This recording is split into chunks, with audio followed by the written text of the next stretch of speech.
Bugünkü tədbirimizə hoş gəlmişsiniz. Bugün biz sizə Rolls-Royce Ghost 2. seriyəni təqdim etməklə böyük məmnuniyyət duyuruq. Ghost 2. seriya Rolls-Royce'un ən monolit və dizayn yanaşmasında daha da yaxınlaşır.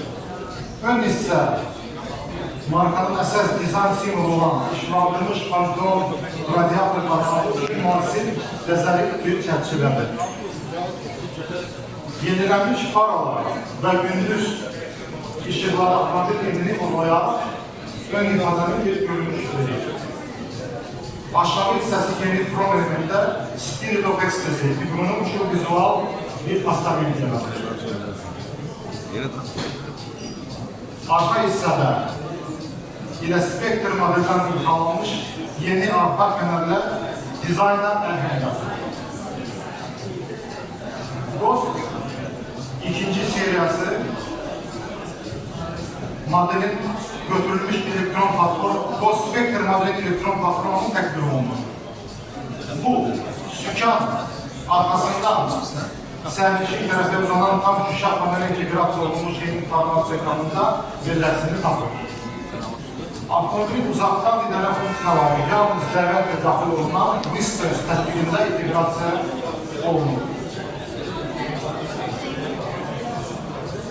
Yaxınlaşıb baxa bilərsiniz.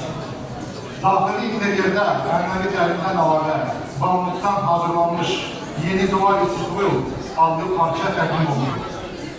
2.2 milyon dikiş, 18 kilometr və 20 saatlıq dərmiş.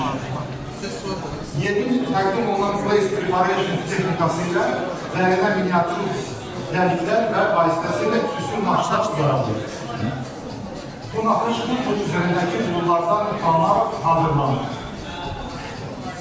Bu Ghost Extended versiyası. Ghost Extended versiyası həm sürüş növbünü yanaşmaq, həm də arka okazalar maksimal rahatlıq istəyən müştərilər üçün nəzərə tutulur. Uzadılmış arka qapılar siyasında arka sərmişlər üçün təxtdən 20 cm əlavə yer tərbiyə edilir. Bu yanaşma avtomobil zərif ölçümünü qoruyur və əlavə uzunluğu tam bu şəkildə arka sərmişlər səs Ghost 3. xarakteri olan Blackbatch Ghost isə daha ifadəli, güclü və qaranlıq estetikəni sevənlər üçün nəzərə tutulur. Ghost 2, Ghost Extended 2 və Blackbatch Ghost 2 modelini artıq satışdadır. Yaxınlaşıb daha yaxından baksın, aparıb tövsiyə edirik. Buyurun. Çok sağ olun. Teşekkür ederiz Zavur Bey.